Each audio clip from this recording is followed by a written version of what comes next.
Okay, so you see now on the bench here I have those 5 loaves divided out and pre-shaped. You can't see all of them here in the frame probably. First one I did that started out nice and formed, you can see has kind of flattened a little bit, and that's why we do a pre-shape, we let it sit there a little bit, and then we're going to do a second shape. Now, what I learned early on is that you kind of do the same thing. I'll turn it back over upside down, I'll do a little bit of stretch, a little bit of head, shoulders, knees, and toes. There's different ways to form it, particularly depending on what type of shape you're going to have your final loaf be. But I also learned a trick from a professional baker online that showed me a quick tip for this, which I really like. Now, I prepared all my bannetons. I have 4 bannetons. I have 5 loaves, so I'm also going to do one batard, one round one. That's what I have. I've sprinkled a little bit of the rice flour in here that I mentioned in one of the earlier videos. The rice flour doesn't really absorb in, and so this just creates a little bit of a non-stick, so it doesn't stick to the fabric of the banneton. So I'm gonna now take my first loaf. I turn it so it's upside down in my hands. So what was on top is now on the bottom. I'm just gonna spread my hands apart a little bit and let it hang down, letting it kind of drag down. And it's starting to do a little bit of a shape, a little bit of a loaf shape in there as well as it hangs down. Then I place that in here. This is my second loaf, or my second shaping. I hung it out just a little longer than I should have, so it stuck to my hands.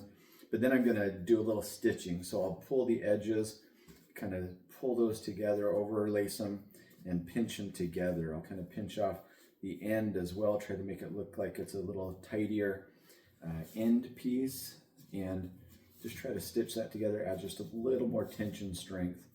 But don't get too worried about that because it'll separate apart a little bit anyway. But I've just tried to stitch that together to create a little bit of a loaf shape.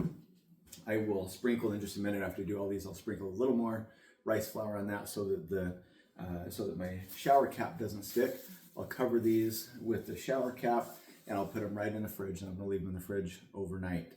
Now, then I can let them cold retard for quite a while, and I have a lot of flexibility in that. Usually I'm doing this on Saturday afternoon. I'll bake them Sunday morning or even Sunday evening. Sometimes I'll bake some Monday night. I've even gone as long as baking them Tuesday or Wednesday. The longer you go, the more they've proofed.